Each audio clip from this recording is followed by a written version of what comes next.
Hello guys, welcome to my YouTube channel. My name is Harjeet Kaur. आज हम discuss करेंगे 26 of June के daily current affair questions.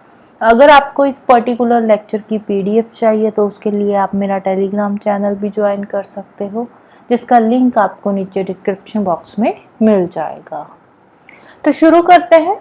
आज का फर्स्ट क्वेश्चन है, where is Vadhavan port? Vadhavan port कहाँ पे है? तो वाधवान, इंडिया में टोटल मेजर पोर्ट्स की अगर हम बात करें तो इंडिया में टोटल 12 मेजर पोर्ट्स हैं। तो ये जो वाधवान पोर्ट है ये अभी बना नहीं है, इस पे अभी काम शुरू हुआ है, राइट। तो जब ये बनकर तैयार हो जाएगा तो उस टाइम पे ये इंडिया का नहीं, वर्ल्ड का टॉप 10 पोर्ट्स में से एक पोर्ट बन जाएगा। तो ये कौन सा पोर्ट बनने जा रहा है? इंडिया का एक मेजर पोर्ट होगा। 12 मेजर पोर्ट ऑलरेडी है और ये 13th मेजर पोर्ट बनकर तैयार होगा। जब बनकर तैयार हो जाएगा, अभी इस पे काम शुरू हुआ है वाधवान पोर्ट पे, राइट। तो वाधवान पोर्ट है कौन सी स्टेट में? तो वाधवान पोर्ट है महाराष्ट्र में। कौन सी स्टेट में है? महाराष्ट्र में है वाधवान पोर्ट। तो कैबिनेट से अप्रूवल मिल चुका है इस पोर्ट का, राइट। तो महाराष्ट्र के अंदर है। तो ये जो है ये क्या बनेगा? अब बन जाएगा all weather greenfield deep draft major port. बड़ा पोर्ट बनने जा रहा है। ग्रीनफील्ड मतलब बिल्कुल स्क्रैच से शुरू हो रहा है, यहाँ पे कुछ नहीं है, बिल्कुल स्क्रैच से ये पोर्ट बनना शुरू होगा। कोई रोड कनेक्टिविटी नहीं है, कुछ नहीं है, सब कुछ जो है शुरू से शुरू होगा बनने के लिए। तो ये जो प्रोजेक्ट है इसको कौन बना रहा है? एक तो है वाधवान पोर्ट प्रोजेक्ट लिमिटेड। किसके साथ मिलकर ये बना रहे हैं? जवाहरलाल नेहरू पोर्ट अथॉरिटी और महाराष्ट्र मैरीटाइम बोर्ड, इन दोनों के साथ मिलकर ये जो वाधवान पोर्ट प्रोजेक्ट है ये बनकर तैयार होगा। इसमें जो जवाहरलाल नेहरू पोर्ट अथॉरिटी है JNPA, इसका कितने परसेंट शेयर होल्डिंग है? 74% शेयर होल्डिंग है इसमें। वाधवान पोर्ट प्रोजेक्ट लिमिटेड में 74% शेयर होल्डिंग है जवाहरलाल नेहरू पोर्ट अथॉरिटी की और 26% शेयर होल्डिंग है महाराष्ट्र मैरीटाइम बोर्ड की, MMB की। 26% MMB की शेयर होल्डिंग है और 74% है JNPA की शेयर होल्डिंग है, राइट। जब ये बनकर तैयार होगा तो उस टाइम पे ये बन जाएगा top 10 ports of the world में से एक पोर्ट ये बन जाएगा। टोटल कॉस्ट इस पे कितनी आएगी? अप्रोक्सीमेटली 76,200 करोड़ की कॉस्ट इस पे आ जाएगी, right. Next national forensic infrastructure enhancement scheme is, ये क्या है? नेशनल फॉरेंसिक इंफ्रास्ट्रक्चर इन्हांसमेंट जो स्कीम है ये किसके लिए ये स्कीम लाई गई है? National forensic infrastructure enhancement scheme, NFIE scheme. ये किसके लिए है? ये जो हमारा क्रिमिनल जस्टिस सिस्टम है उसको इफेक्टिव और एफिशिएंट बनाने के लिए ये जो स्कीम है ये सरकार लेकर आई है। National forensic infrastructure enhancement scheme, right. Forensic, इसमें क्या है? ये जो स्कीम लाई गई है ये अभी 1 जुलाई से 3 नए लॉज आ रहे हैं। तो उसके लिए ये जो national forensic infrastructure enhancement scheme है ये लाई गई है, सो दैट कि हमारा जो क्रिमिनल जस्टिस सिस्टम है वो और ज्यादा इफेक्टिव और एफिशिएंट बन सके। तो ये क्या है? ये एक सेंटर सेक्टर स्कीम है। एक देखो होती है सेंट्रली स्पॉन्सर्ड स्कीम, एक होती है centre sector scheme. Centre sector scheme में जो 100% फंडिंग होती है वो किसकी रहती है? सेंटर की रहती है। और जो सेंट्रली स्पॉन्सर्ड स्कीम्स होती है उसमें जो मेजर फंडिंग होती है वो स्टेट की होती है और कुछ शेयर उसमें सेंटर का होता है, जो स्पॉन्सर्ड स्कीम होती है, राइट। जो सेंटर सेक्टर स्कीम होती है उसमें 100% जो फंडिंग रहती है वो सेंटर की ही रहती है। तो इसका टोटल खर्चा इस पे कितना आने वाला है? अप्रोक्सीमेटली 2254.43 करोड़ का इस पे खर्चा आएगा। तो ये जो स्कीम है 2024-25 से 2028-29 के लिए ये स्कीम जो है वो लाई गई है।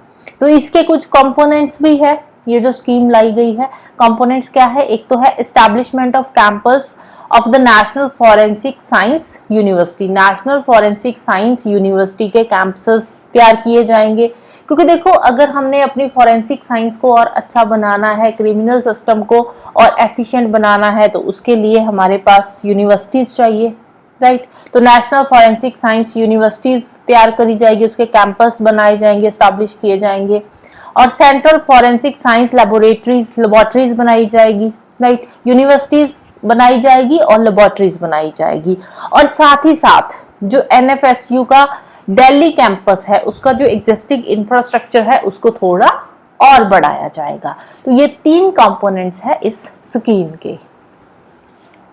तो इसके साथ ही जो नए क्रिमिनल लॉज है, इसमें क्या है, अब देखो 3 नए लॉज आए हैं जो 1 जनवरी से शुरू हुआ, 1 जुलाई से जो लागू हो रहे हैं। कौन से हैं? एक है भारतीय न्याय संहिता, दूसरा है भारतीय नागरिक सुरक्षा संहिता, और तीसरा है भारतीय साक्ष्य एक्ट। ये 3 है जो नए लॉ आए हैं। तो 1 जुलाई से ये जो है ये लागू हो जाएंगे।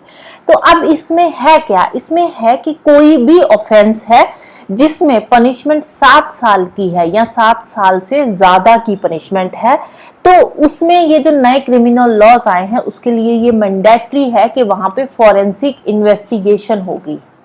कोई भी जो क्राइम किया है जिसकी पनिशमेंट 7 साल या 7 साल से ज्यादा है, तो वहां पे ये मैंडेटरी कर दिया है कि वहां पे फॉरेंसिक इन्वेस्टिगेशन की जाएगी, राइट। तो इससे क्या होगा? इससे अब देखो फॉरेंसिक साइंस लेबोरेटरीज का वर्कलोड और ज्यादा बढ़ जाएगा, तो इसीलिए और लेबोरेटरीज बनाने की जरूरत पड़ेगी, राइट।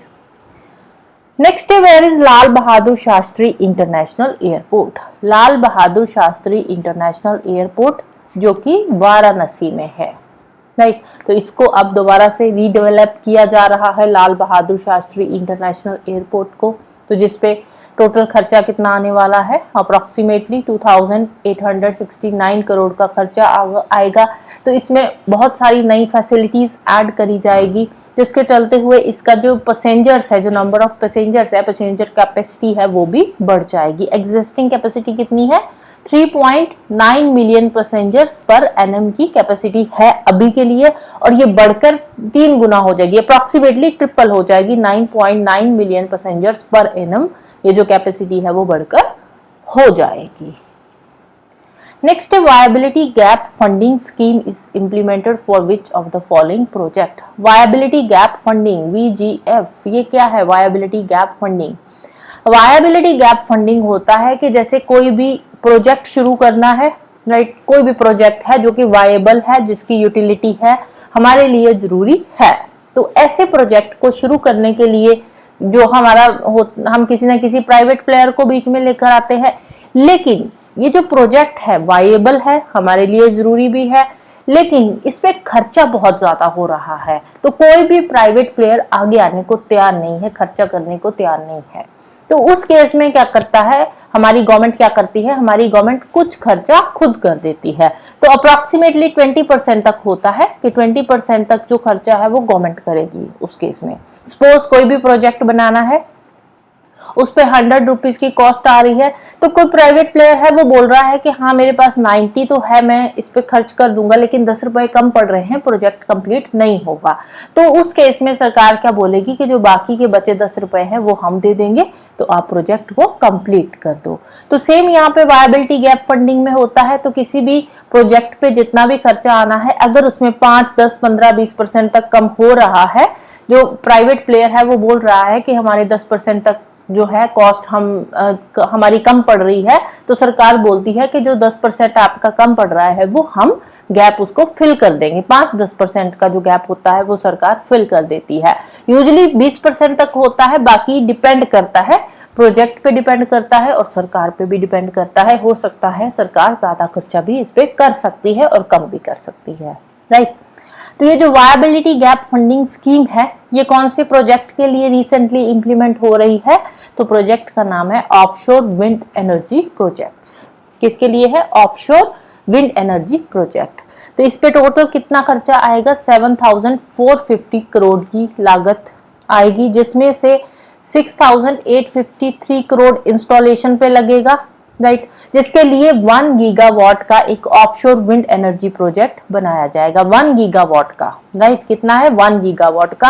और इसमें से 500 गीगावाट का गुजरात में होगा और 500 गीगावाट का तमिलनाडु में, राइट। 500 मेगावाट एक 1 गीगावाट का टोटल जो है हम विंड एनर्जी प्रोजेक्ट लगाएंगे 1 गीगावाट का, जिसमें से 500 मेगावाट, राइट, 500 मेगावाट के 2 जगह पे प्रोजेक्ट जो है वो लगाए जाएंगे, एक गुजरात के अंदर और दूसरा तमिलनाडु में।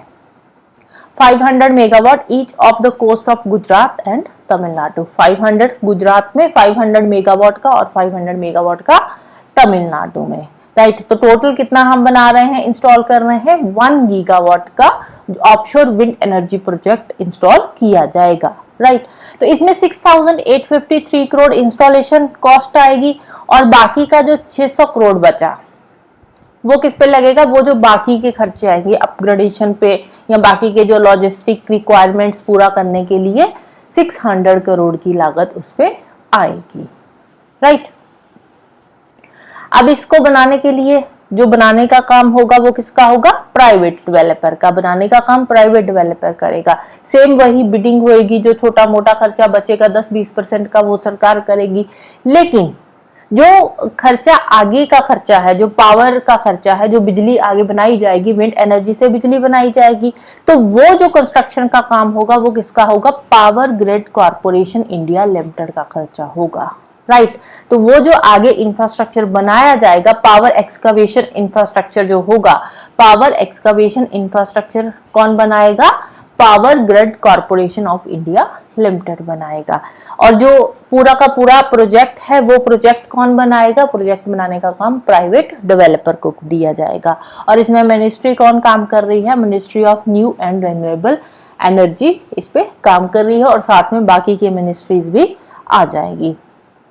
और जब ये प्रोजेक्ट बनकर तैयार हो जाएगा 1 गीगावाट का ऑफशोर विंड प्रोजेक्ट जब बनकर तैयार हो जाएगा, तो हमारे पास कौन सी इलेक्ट्रिसिटी तैयार होगी, रिन्यूएबल इलेक्ट्रिसिटी तैयार होगी। कितनी, 3.72 बिलियन यूनिट्स एनुअली हम तैयार करेंगे रिन्यूएबल इलेक्ट्रिसिटी के, राइट। जिससे कि एनुअल कितनी रिडक्शन होगी, 2.98 मिलियन टन कार्बन डाइऑक्साइड जो है वो कम अमिट होगी, क्योंकि रिन्यूएबल एनर्जी है, हम विंड से इलेक्ट्रिसिटी बना रहे हैं, तो उससे क्या है, उससे हमारी कार्बन डाइऑक्साइड एमिशन कम हो जाएगी। कितनी कम होगी, एनुअली 2.98 मिलियन टन एनुअली जो कार्बन डाइऑक्साइड एमिशन है वो कम हो जाएगी आने वाले 25 सालों तक, राइट।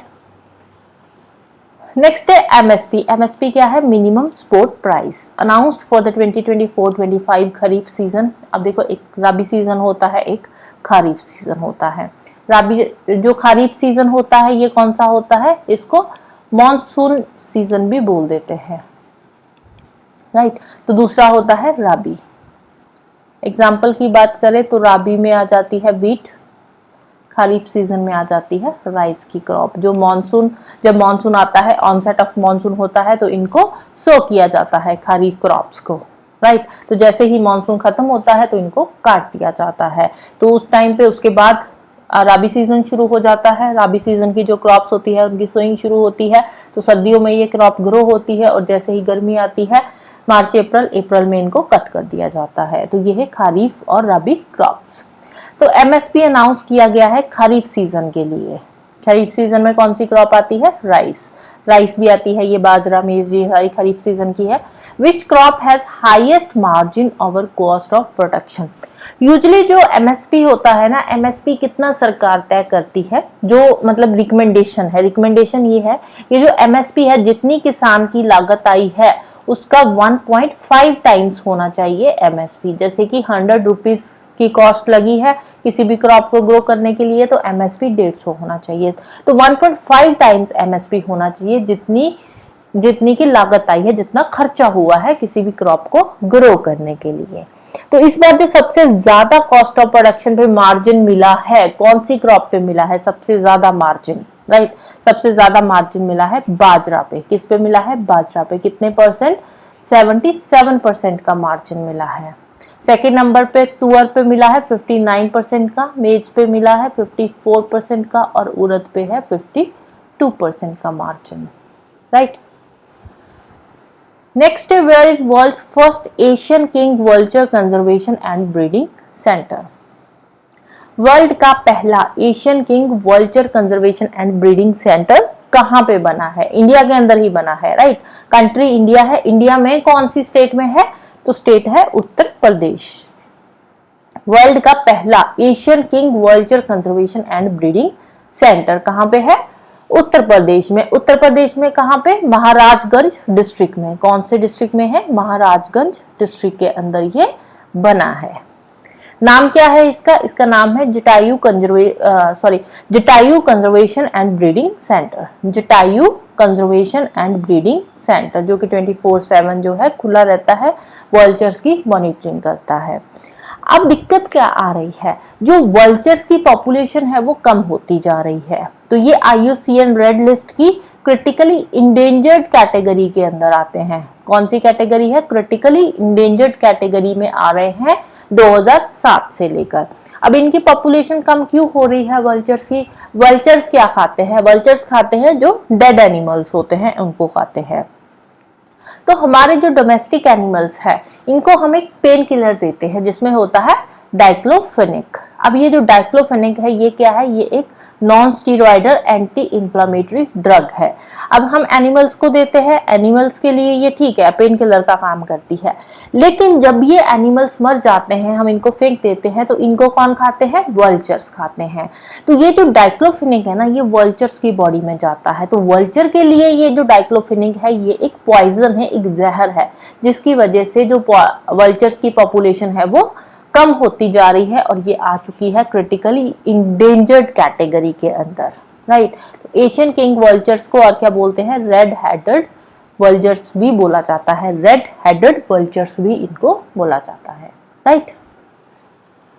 नेक्स्ट है, who is the author of the book I have the streets a kutty cricket story? I have the street a kutty cricket story, ये क्या है?